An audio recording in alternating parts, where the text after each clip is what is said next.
Oh, hello. Excuse me. I didn't expect you so soon. Allow me to introduce myself. My name is Galen. Now, I'm so glad you could join me today.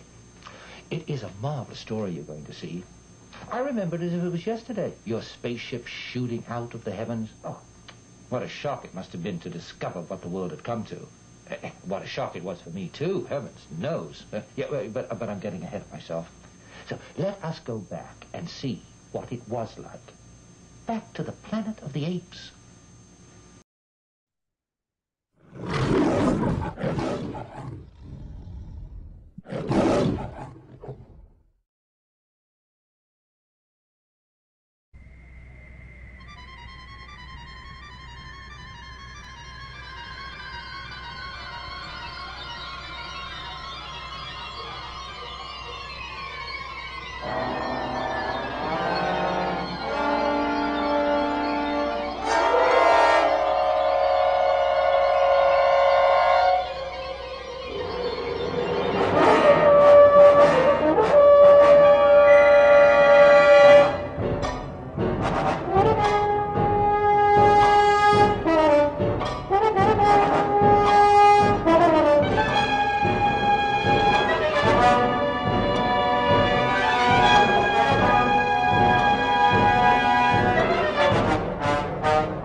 Hello and welcome to Could It Come Back? And today we're going to be talking about 1974's Planet of the Apes TV series, starring James Norton, Roy Harper, Roddy McDowall and Mark Leonard as Urko.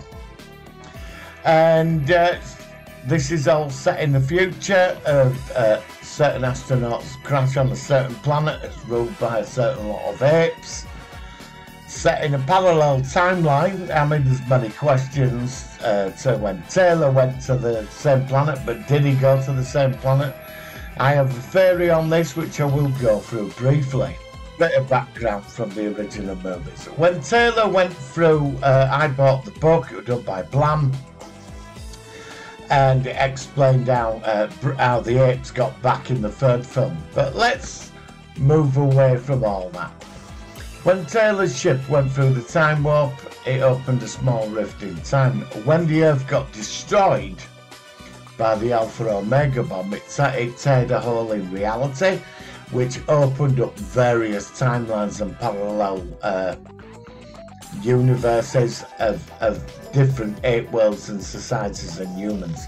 So now the question is, now they are mentioned in the book that Virdon and Burke are seen by Taylor in this book. The book was put together to fill in the gaps of the whole Planet of the Apes trilogy. We never got why the nuclear war was, why the moon was destroyed and all that. We found out that Hasselhoff reverse engineered the photon drive. It never said from where, but he did.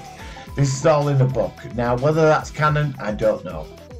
My theory is that when Virdon and Burke's ship went through, they went through the same tear as Taylor but went off to another reality. Virdon and Burke, the world they go back to probably will be a changed future. So it's open. That is my theory. You can shoot me down, but I think it works. Right, so let's go into this. So they crash land on a planet. They're wanted by the apes because they're a threat. In this timeline, the humans can talk, but they're a bit stupid. Very docile, but the apes dominate, and in each episode we get a bit more of a clue. Like Virdon, he wants the disc that will get him home. It will explain what happened. In one episode, the Legacy, they find a vault full of technology. Now, whatever this disaster happened in this timeline happened 500 years. It happened in the 21st century, so they're 1,000 years ahead of that, I think. Now, I could be wrong. So whatever, you never find out what this disaster, what Zaius knows. He knows, because he mentions it, he says, I know, and that's it. Now I did some checking into the episode, and there was an episode, it was a script, I think it was by Rod Serling, called The Temple, where there's a radio in there and they get it working. This episode never got made, and when they're on the run, they're near the Forbidden Zone, the border to it. And where we're going to start this story off is that in this episode. Now, it's on a website, one of the scripts. There's some ape that runs this temple, and they've got this radio, but they fix it and they start talking through it, and the voice comes back at them from somewhere, which adds to the mission to find who said that voice, you know. And then it adds to the question. Zaius, when in the first episode, when Virdon said to Zaius, where did you get that bomb from? That, you know, that grenade thing Urko threw at the door. Because I think that was beyond his time as well. That it was a futuristic weapon. So Virdon and Zaius said he had him killed. So there's something else out there. So we're going to start at the episode of the temple. I'd just like to say as well, Virdon and Burke met Taylor and Brent at ANSA headquarters in the past. This is in the book. I've just gone over and recorded just to check. So that's got that matter sorted out. There's a book done by Blam Adventures about some of the Planet Apes. I do have the books, but they're in a box, so I should have dug them out for this review. So season 2, this is what I would have liked to have seen or hoped to have happened if we'd have got season 2. There was so much potential with Planet of the Apes, and you know, it cost 250 grand an episode to make, and it's such a shame. Gene Roddenberry was interested to take it over, and he wanted to go big budget on it, yeah? So I'd start off like season 1, there had been a cliffhanger where they'd have got to this temple on the border of the ape nation. This radio transmission comes through, and they're gonna go find it. They know that it comes from beyond the ape border, somewhere in a place called the Forbidden Zone, and Galen's terrified none of us go out there, and they head for the border, and it's guarded by loads of ape soldiers, but there's rumours of flashing lights and weird shit. Ape soldiers have seen it. Expeditions have been out there, come back insane. And what we're going to do is they cross over into the Forbidden Zone. So a couple of days into it, flashing lights, noises, they come across some strange creatures, Virdon and Burke, and they find a bunker. It's just like this abandoned bunker, and in there's a vehicle. Right, I know we're going Logan's Run. They find a solar-powered vehicle. They figure out how to work it, and they start driving across the Forbidden Zone. Meanwhile, in Ape City, Zaius and Urko this is a threat. They know they've crossed into Forbidden Zone. Zaius is freaking out. Urko says, look, give me permission, I'll take a battalion of apes, we'll go armed, and we'll go get them. And you know, because Zaius is going, well, what if they come back? What if they find something out there? Because he knows the truth. He knows there's things out there. So, it's agreed upon. So Urko pursues them into the Forbidden Zone. And then each week, they meet, how do you say it? Well, I'd say for about a 2-part episode, they come across the Underdwellers, worshipping the nuclear bomb, or the photon bomb, the Alpha Omega. And in this reality, Virdon and Burke dismantle the bomb because they know about the apes, but the apes have forgotten about them. Well, you know, Zaius, I think he might know. They find the Statue of Liberty. I mean, you bring all that into it, and there's like a 2 to 3 part episode with the Underdwellers. But they dismantle the bomb and they escape in the vehicle and head out further into the Forbidden Zone. And then they come across a tribe of barbaric apes that worship Well, no, they've got their own society. They're not as advanced as the other. There's some long-lost colony, but it's all upside down. Urko turns up and gets into an argument with the chieftain of this ape colony and all this. This ape, like, chieftain finds out there's an ape nation, but they escape from there. But from there, they find a map of the Forbidden Zone. It's ancient. And Urko gets a copy of this map and he pursues them right into the Forbidden Zone. But on a night, there's these flashing lights and noises and things coming from hundreds of miles away. So they know they've got to head out there, and they come across another city. It's destroyed. And in there, there's humans. They're a bit more advanced. They've got steam power. And they, like, got this weird religion. And each week, it's like there's this different societies. And then eventually, there's, like, episodes where Urko tries to trap them. They get caught by other societies. They come across these different sort of cultures that are all upside down. And it's absolutely bonkers. You know, 1970s style, how they used to do it. But in the middle of the Forbidden Zone, they're somewhere in the middle, they need water and supplies. They get that, but they find a bunker, and some people live in it. And, like, they don't understand how it all works, the technology in there, you know. But Virdon and Burke find the computer, and it gives them certain answers, and Galen's just amazed about this place of knowledge and technology. It was built before the pending disaster. The records are lost on the disaster. Something happened. It could have been an alien attack, it could have been environmental, it could have been a war, but the apes became the dominant species. But when the moon was destroyed, because in the films there's no mention of the moon, because, like, they would have known, wouldn't they, when they saw the moon. So in the book, the moon was destroyed in this book from Blam Ventures, right? So I do recommend you pick up, it fills in the gaps. And they find out that there's this place that is all this technology there and stuff, but there's like, how do you say, there's like, because this bunker, it's an outpost of this city or wherever it is hidden away, and they get the location to it. Also, there's a radio there, they turn it on and the voice is repeating itself by giving out this location. So they head there in their vehicle, their solar powered vehicle, which I think's from Logan's Run. Urko turns up and he slaughters everybody in the bunker. He gets in, destroys it.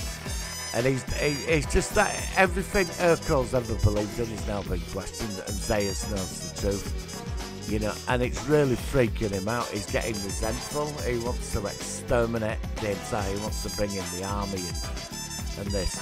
But every night, meanwhile, a couple of miles away, somewhere in like in a gorge, they're driving through.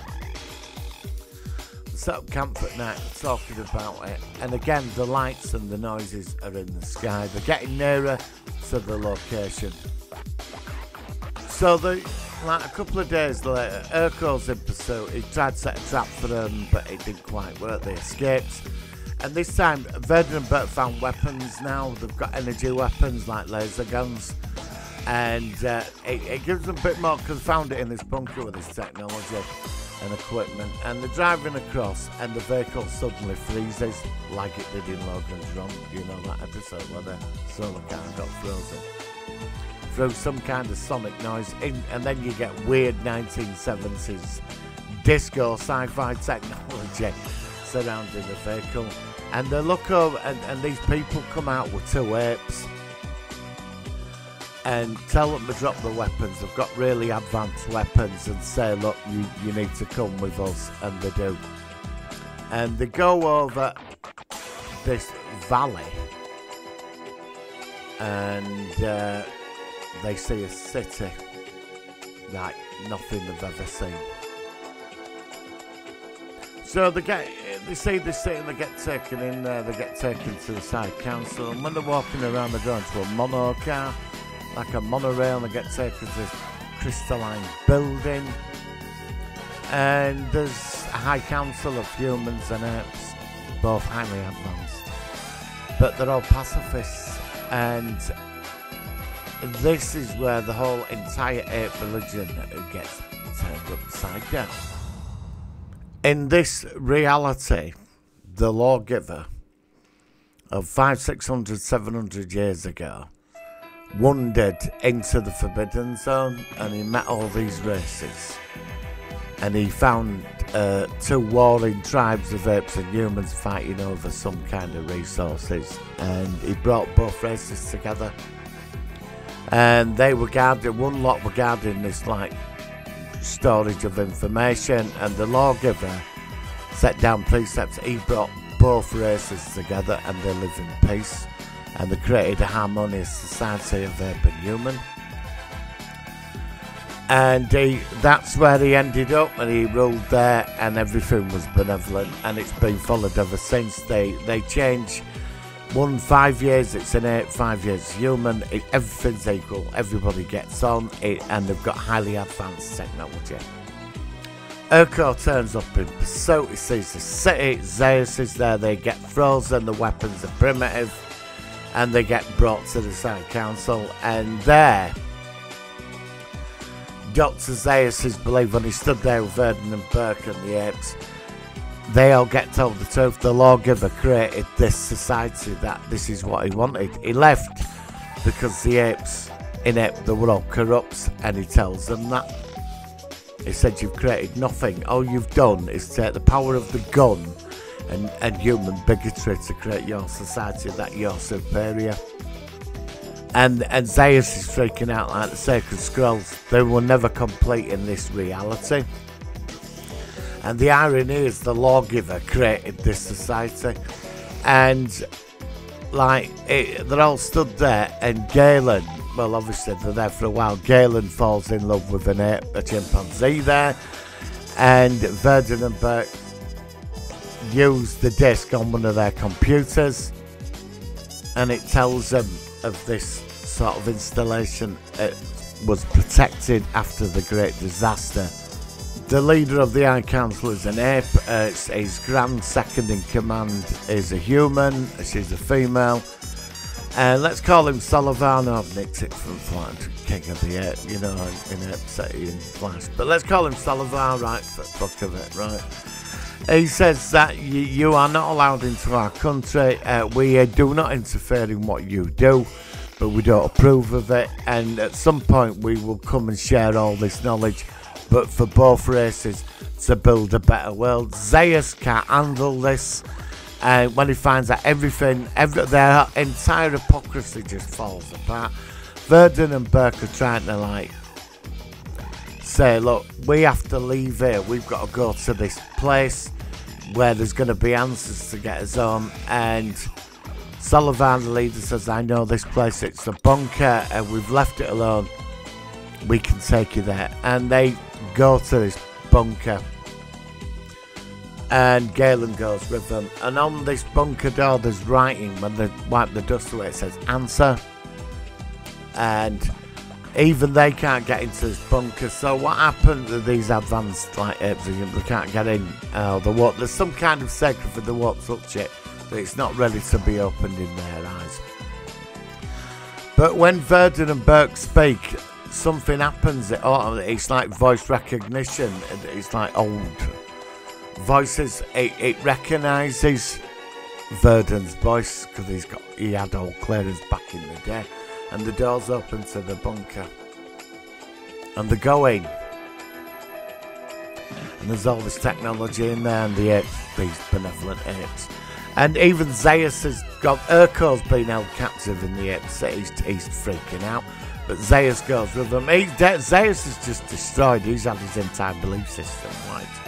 And he's realising that things can't carry on the way they're going because of what he's seen. Urko accepts it, and he escapes, and he tries to kill Virdon, does Urko. He gets out of his prison in this city, and he tries to kill the leader of this ape thing, and him and Virdon get into a fight. Urko gets killed by Burke. He shoots him as he's going to kill Virdon. Galen stands there and says this has to stop, all of it, it's all wrong. But Solivar's worried because when they get inside this like answer thing, there's a ship there. There's several, 3 ships there. They're like prototypes. They're worried that if they go back in time, could they undo reality? But then one of the scientists says that if they go back, we could be one of many parallel timelines from our understanding.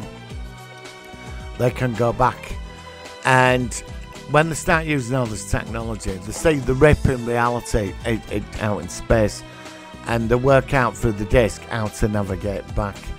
So Virdon and Burke leave. They ask Galen for to come back to their world. He says no, he's fallen in love. Urko's, he's been killed, and so the series finishes on a bit of a weird one, where Zaius has seen the truth, and he has somebody who's as hard as him, like with his beliefs, says we were wrong, we've been manipulated. The lawgiver never wanted this. After the big disaster, he wanted everybody to survive together, not one race in charge. And it's not just about that. There's the underdwellers and all these other like upside down societies all over the world. And Zaius says he's going to set up, like he's going to send apes out across the world, and he's going to try and do something to bring the Earth back into something better than what it is. Virdon and Burke get in the ship, and Galen is he becomes an historian and lives in this city. Zaius goes back to the High Council with proof, and it's just left at that. They head back to Earth. You don't know if they do make it or not. They just go, and that's where it finishes. But there's hope for the future. You know, I'd like to say that Virdon and Burke did get back, and they can somehow avert this disaster that's on its way, because they know what it is. They've got the information back with them. But like I said, they could have come from a parallel world, and that is how I would have finished Planet of the Apes, all of it, after season 2. That's what I personally would have done. I think the story about the temple and the radio, where there's a voice, and it could have been a beacon voice saying a location. This is to the city, the lights and the noise. It's all from the city because they're really advanced. But they have a rule, they're benevolent, they cannot interfere. They will only step in if there's a threat to them. And they've convinced Zaius, and the society was created by the lawgiver. So this is the latest episode of Could It Come Back? I've been wanting to do this for a while. Planet of the Apes, the TV series. I really enjoyed doing this. So please give this channel a like. Please subscribe. I'll see you on the next video. The podcast will be back this week. And live long and prosper. And there you have it. And there you have it. Virdon and Burke, oh, well, they found their computer in another city and disappeared into space as suddenly as they'd arrived. What about me? I certainly could have gone with them. Back to your time, your world, where apes are kept in zoos. Tell me now, would you have come to my world willingly? You will, eventually. Of course. It's only a matter of time.